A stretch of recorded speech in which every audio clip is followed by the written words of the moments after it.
おさら涙が出るからやっぱり一人になろうとした。それでも寂しくて涙が出たから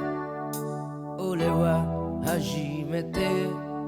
本当の友を探した。やりたいことと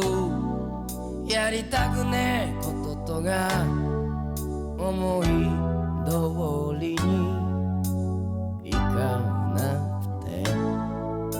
夢は何ですかと聞かれることがこの世で一番怖く思えた。だからまっすぐまっすぐもっとまっすぐ生きて、恥ずかしそうにしてるお前が好きだ。だからまっすぐまっすぐもっとまっすぐ生きて、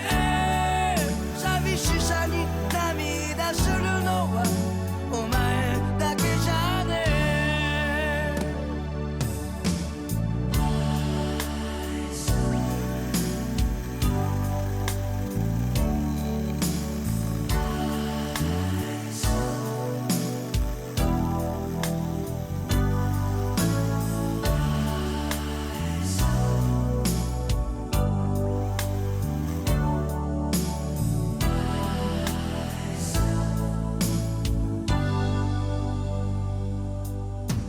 上を見ると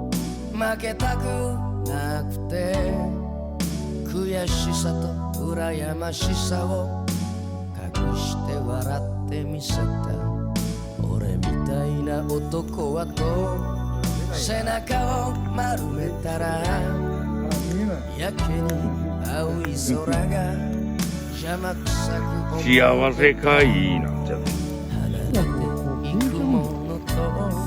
話したくねえものとが思い通りにいかなくて、ひとときの楽しさに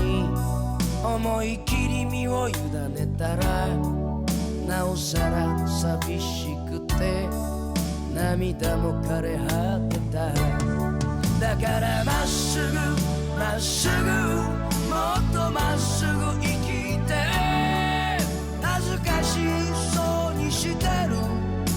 お前が好きだ。だからまっすぐ